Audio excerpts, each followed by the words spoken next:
ஆண்டவர் இரட்சகருமாக இயேசுவின் நாமத்தில் உங்களை வாழ்த்துகிறேன். இதெல்லாம் நம்முடைய ஆவிக்குரிய சிந்தனைக்காக ஆமோஸ் தீர்க்கதரிசன புஸ்தகம் 6ஆம் அதிகாரம் 1ஆம் வசனத்தின் ஒரு பகுதியை வாசிக்கிறேன். சீயோனிலே நிர்விசாரமாய் இருக்கிறவர்களும் சமாரியாவின் பர்வதத்தை நம்பிக்கொண்டிருக்கிறவர்களுக்கும் ஐயோன்னு சொல்லப்பட்டிருக்கிறது. இங்கு நிர்விசாரமா இருக்கிற காட்சிகளை எங்கு பார்த்தாலும் நாம் பார்க்க முடிகிறது. ஆனால் அது சாதாரணமா எடுத்துக்கொள்ள முடியாது. அதுதான் பெரிய ஒரு பாதிப்பை ஏற்படுத்தக்கூடிய ஒன்றாக இருக்கும். ஒரு சிறு காரியத்திலே அது சரி செய்யப்படும் பொழுது அது பெரிய பாதிப்பை ஏற்படுத்துகிறதை தடுக்க முடியும். வேதத்திலே பாருங்கள், 10 கன்னிகளை குறித்து மத்தேயு எழுதின சுவிசேஷம் 25ஆம் அதிகாரத்தில் சொல்லப்படுகிறது. அவர் 10 பேரும் மணவாளனுடைய வருகைக்கு ஆயத்தமா இருக்கிறார்கள். அவரை சந்திக்க 10 பேர் கைகளிலும் தீவெட்டிகள் இருக்கிறது, காத்து கொண்டிருக்கிறார்கள். 5 பேர் புத்தி உள்ளவர்கள், 5 பேர் புத்தி இல்லாதவர்கள் சொல்லப்பட்டிருக்கு. எதனால்? அவர்கள் தீவெட்டிகளோடு 5 பேர் எண்ணெயை கொண்டு போகிறார்கள். அது எரிய வேண்டுமானால் எண்ணெய் வேண்டுமே. மற்ற 5 பேர் அங்க போய் பார்த்து கொள்ளலாம்னு சொல்லி தீவெட்டி மட்டும் கொண்டு போகிறார்கள். மணவாளன் வருகிற சத்தம் கேட்டு எழுந்திருக்கிறார்கள், ஆயத்தமாகிறார்கள். ஆனால் அந்த 5 பேருடைய தீவெட்டி நன்றாக எரிகிறது. ஒரு தீவெட்டி அணையும் பொழுது எண்ணெய் தேவைப்பட்டது, எண்ணெய் இல்லை. அப்பொழுதுதான் அதனுடைய மேன்மை தெரிந்தது. ஐயோ, எண்ணெய் இல்லை, என்ன செய்வது? அருகில் இருக்கிறவரிடம் கேட்கும் போது, நாங்கள் கொடுத்தால் எங்களுக்கும் போதாது, உங்களுக்கும் போதாது, விற்கிற கடையில் போய் வாங்கிக் கொள்ளுங்கள் என்று அனுப்பி வைத்து விடுகிறார்கள். போகிறார்கள். அதற்குள் மணவாளன் வந்து அந்த 5 கன்னிகளை அழைத்துக் கொண்டு போய் விடுகிறார். திரும்ப வருகிறார்கள். இவர்களுக்கு அனுமதி மறுக்கப்பட்டு விடுகிறது, கைவிடப்படுகிறார்கள். வேதனையோடு அவருடைய நிலைமை முடிகிறது. காரணம் தெரியுமா? தீவெட்டி கொண்டு வரும்போது கொஞ்சம் எண்ணெய் கொண்டு வந்திருக்கலாம், நிர்விசாரம். அங்க போய் பாத்துக்கலாம், அப்புறம் பாத்துக்கலாம், இப்ப என்ன அவசரம்? இன்னைக்கு நிறைய பேர் சொல்றது அப்படிதான். அது இந்த ஜெனரேஷனை பார்க்கும்போது எல்லாத்திலும் அது ஒரு சீரியஸ்னஸ்ங்கிறத பார்க்கவே முடியல. இன்னைக்கு நாம எப்படி இருக்கிறோம்? இன்னைக்கு நன்மை செய்ய நமக்கு திராணியை கர்த்தர் கொடுத்திருப்பாரு. தகுந்தவருக்கு நாம் செய்ய வேண்டும். நம்மளால் முடியும்னு அதை பார்த்துட்டு சும்மா இருக்க முடியாது. இன்னைக்குள்ள காலங்கள் எல்லாம் வேறு மாதிரி போய்விட்டதே. ஒருவேளை ஒரு தண்ணீருக்குள் ஒருவன் தவறி விழுந்து விட்டான், அதிலே ஒரு நீச்சல் தெரிந்தவன் காப்பாற்றாமல் விட்டு விடுவான் என்று சொன்னால் பார்த்து கொண்டிருப்பான். அதுதான் நிர்விசாரம்.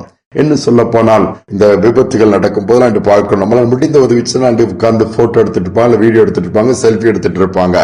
நிறைய இடங்கள் ஒரு வீடு தீப்பற்றி எரியுதுன்னா உடனே நம்ம அணைக்க முற்படலாம். அல்ல சிறிதாக எரியும் போது நம்ம அணைத்து விட்டோம் என்று சொன்னால் அது உடனே அணைந்து விடும் பொழுது அது பெரிதாக ஆகிறது. இப்படிப்பட்ட நிர்விசாரமான காரியங்கள் ஏராளமா நாம் பார்க்க முடிகிறது. இன்னைக்கு நம்முடைய வாழ்க்கையை சற்று கொஞ்சம் யோசித்து பாருங்க. இன்னைக்கு உயிருக்காக போராடி கொண்டிருக்க எவ்வளவு பேர் பார்க்க முடிகிறது. என்ன பார்த்தால் ஒருவேளை ஒரு மருத்துவமனையில ஒரு மனிதன் உயிருக்காக போராடும் பொழுது பக்கத்துல இருக்கிற டாக்டர் ஒரு மொபைல் போனை பேசி வேற விதத்துல நேரத்தை சொல்ற எவ்வளவு வேதனையாக இருக்கும்.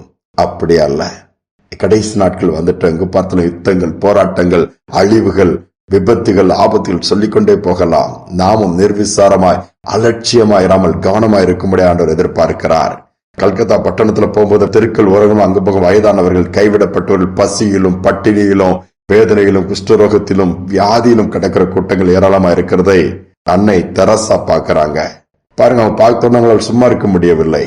ஏதாவது இந்த ஜனங்களுக்கு செய்யணுங்கிற ஒரு மனம் வருகிறது. அந்த மனம் வந்த உடனே அவங்க கையில இருக்கிறது 30 காசு தானா. ஆண்டோடைய பலத்துல அந்த ஜனங்களுக்கு ஏதாவது செய்வேன்னு சொல்லிட்டு செய்தாங்க. உலகமே திரும்பி பார்க்கிற அளவு அவர்கள் செயல்பாடு இருந்தது அல்லவா? சரித்திரம் படைச்சிட்டு போயிட்டாங்களே. அந்த மனம் வந்துச்சு, என்னால் என்ன ஏதாவது செய்ய வேண்டும். இன்னைக்கு நமக்கு அப்படிப்பட்ட மனம் இருக்குதா? இல்ல விரக்தியோட என்ன வாழ்க்கை, எப்படி போனா என்னன்னு சொல்லி இருக்கிறோமா? இந்தோ ஆண்டவர் நம்முடைய மனதை அப்படிப்பட்ட நல்ல காரியங்களுக்கு நேராக திருப்ப விரும்புகிறார். அலட்சியமாயிராமல், நிர்விசாரமாயிராமல் கவனமா இருக்கும்படி ஆண்டவர் எதிர்பார்க்கிறார். நம்முடைய வாழ்க்கையில கவனமா இருந்திருந்தா எவ்வளவு காரியங்கள்ல சாதிச்சிருப்போம்.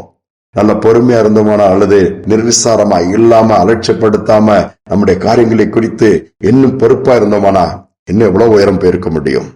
இனியாவது அல்ல இந்த வருடத்திலாவது சிறு காரியமானாலும் சரி, பெரிய காரியமானாலும் கவனமாய் நிர்விசாரம் இல்லாமல் அலட்சியப்படுத்தாமல் ஆண்டோடைய காரியங்களா இருக்கலாம், வேலையின் காரியங்களா இருக்கலாம், குடும்பத்தின் காரியங்களா இருக்கலாம், சரீரத்தின் காரியங்களா இருக்கலாம், எதுவாக இருந்தாலும் கவனமாக நிர்விசாரம் இல்லாமல் இருப்போம் என்று சொன்னால் நிச்சயமாகவே நன்மை உண்டாகும்.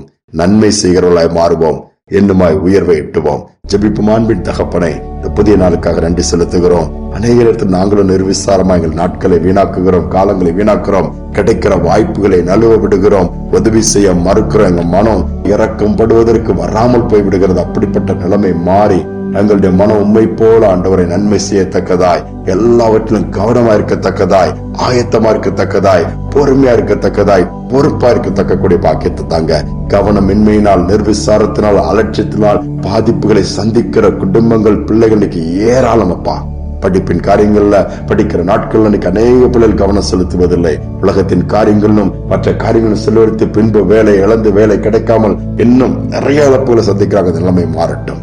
இனிமேல் பொறுப்பாய் கவனமாய் இருக்கக்கூடிய பாக்கியத்தை கொடுங்க. நிர்விசாரங்களை எடுத்து போடுங்க, மன்னிங்க, துதிகனமை ஏற்றுக்கொள்ளும் இயேசுவின் நாமத்தில் வேண்டிக் கொள்கிற நல்ல பிதாவே, ஆமேன், ஆமேன்.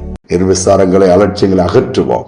கவனமாயிருந்து கர்த்தர் காண்பிக்கிறவைகளை செய்வோம். நிச்சயமாகவே கனமடைவோம். உயர்ந்த இடத்திலே அமர முடிய கர்த்தர் பாக்கியத்தை கொடுப்பார். சிந்தனையோடு நாளை தொடருவோம். மீண்டுமாய் நாளை தினம் சந்திப்போம்.